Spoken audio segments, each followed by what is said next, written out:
George Eapen. I'm the Group CIO of Petrofac. Petrofac is an energy services company. We are publicly listed in London Stock Exchange and we are part of FTSE 250. I have joined Petrofac in 2018 as the Group CISO, managing cybersecurity, and have started my role as Group CIO in early 2020, where I am driving cybersecurity, infrastructure, digital, ERP implementation, and applications for this company. One of the key things that I really enjoy in my role as Group CIO is opportunity to nurture talent. So I manage a pretty big team and I specifically focus a lot of time in grooming talent who are like entry level, giving them opportunity to learn more, get the right coaching, the right feedback, and I will be incredibly proud to see them growing into bigger roles in future.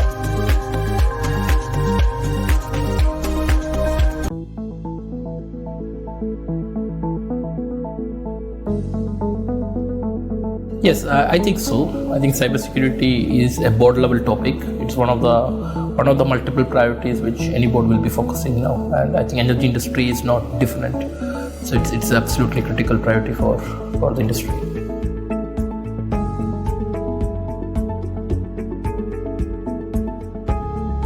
Look, I think the way I look at it is IT traditionally was a back office function where our job is to ensure that employees are productive, they can do their work.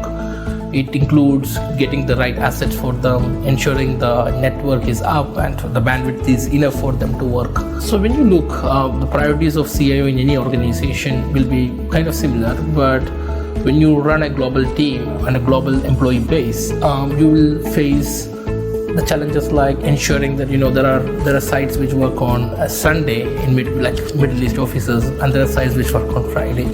The key focus is to ensure the employee experience, the productivity, cybersecurity, all those things are ensured and delivered.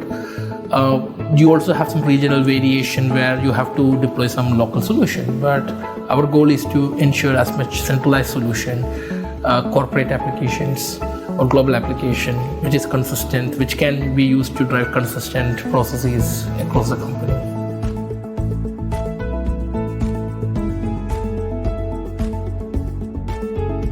I think the CIO probably will be the most technical person in any organization. When I say technical, I don't expect him to be hardcore technologist doing coding or something, but his job is to decide what is the right tech stack for the company, advise the board, advise the executive management. However, the CIO cannot think like a IT person, right? He's a business person. He needs to think about what technology needs are critical for the business. Look, end of the day, job of a CIO to enable business, generate more revenue or reduce cost or keep the people safe and ensure that employee experience and productivity is there. So is to answer your question, yes, I definitely think that role of CIO is not technical anymore, because he cannot go with only a technical mindset. He has to have a business view where the organization has to grow and what is his role as a CIO and from technology point of view, how he can get the team there.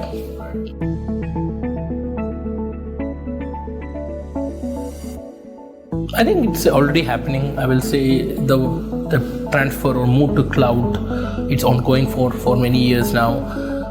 If you think about certain industries have more legacy footprint compared to some other industries, oil and gas or energy or renewables, they have a lot of operational technology components compared to an industry like a banking or healthcare.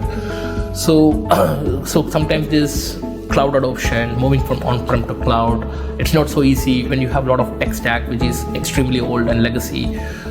So that's something that we are already doing. I think this industry is actually adopting to cloud. Now we also have a lot of localization requirement from a regulatory point of view, especially when you're operating in Middle East. So you have to figure out the right strategy for the company. But I will say one key strategy is moving to less capex, more opex model, like more subscription model, because it's clearly not super efficient to run your own data center. So that's I think it's a no-brainer. So there are a lot of things happening on the digital front, especially in oil and gas industry or energy industry, because the profit margin is not so high compared to software industry.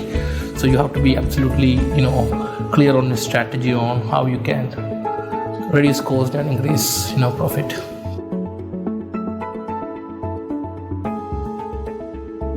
I think before digitize, you should lean your processes, right? So there's a bit of cultural change also, where the organization has to look, is that the right process or the most efficient process?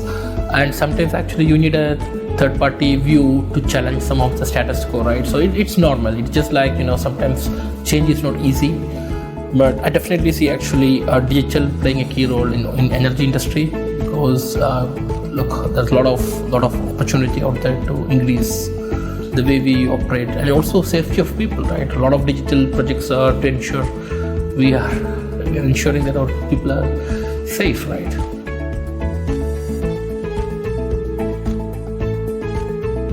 So in Petrofac, we have this approach called PIL, or Petrofac Integrated Landscape. So my goal beginning of the year was reduce my application footprint by at least 25 to 30%. So the way what we have done is actually we found some cornerstone applications, can be your ERP, can be some other critical applications. Now historically you can imagine that when you're running a big company, right, different parts of the world may have different requirements. Historically there's a good chance we have created a lot of applications, or rather over-engineered, which is not absolutely needed anymore. So we are doing this exercise to see, can any of this application move to our PIL, which is the core application. By doing that, we are actually systematically eliminating the number of applications. Now, since we have that, any requirement coming from any part of the world, step one is actually seeing, can it be done through our core application, right? So if it can be done through our core application, that's our strategy, right? Maybe from a local point of view, maybe it's easy for them to go to a local vendor, but if you look from a group or company point of view, it's the most efficient way is to come and do it through a core application. Now if you are dealing with a requirement which is very regional specific and we cannot do that in our core apps, then only we will look for localized apps.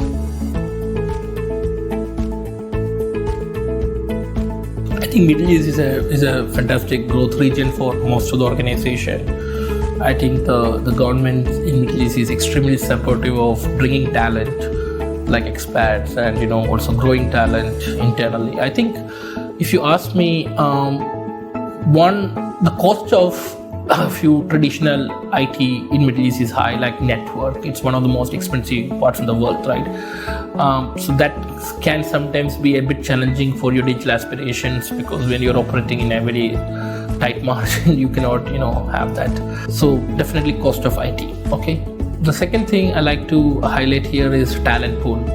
So even though we are investing a lot in talent programs and encouraging talent, I still think that in Middle East there is a huge talent deficit when it comes to niche areas like data science, automation, AI, ML, and cybersecurity. So I will be looking forward to see in the next decade, we'll have more talent pool coming in, and we can handle this thing.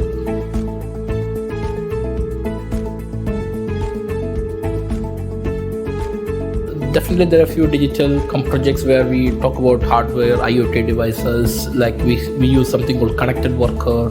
Connected worker is used in our offshore platform. So like think about not so easy conditions to work, right? So it's a technology where you're wearing a equipment, and the person on the platform can actually connect it with someone in the onshore, and they together can do the whatever work they have to do, right? Because there's a connectivity between the person in the platform with the person on your offshore center, right? So that's one of the things where we are using hardware to drive digital. We also had connected construction, which was one of our project where it was more about our employees in the construction site. So we had a mechanism fully respecting and complying to the privacy laws. We were able to track the safety and well-being of our employees. So think about, like, if someone due to harsh condition is in a situation where he cannot respond, at least we can proactively track him and help him out. No, I think I just started my career with GE back in 2006, straight from, it was a college campus recruitment. I had no specific idea about IT or software because I come from electrical engineering background. So I just went with the flow. So GE was a great opportunity to start. It's a great platform. Did multiple roles in GE. got into leadership roles. Then I got an amazing opportunity in my current company, Petrofac. So, look, I think I just look back, I see that I have not said no to anything which came my way. I was not extremely picky in the beginning of my career. I was quite flexible to experiment with new things, primarily because I was not having any hardcore expectation of what I probably want to do. So I think I will say that those risk which has paid off personally for me. So I'm quite happy with the decisions I've taken.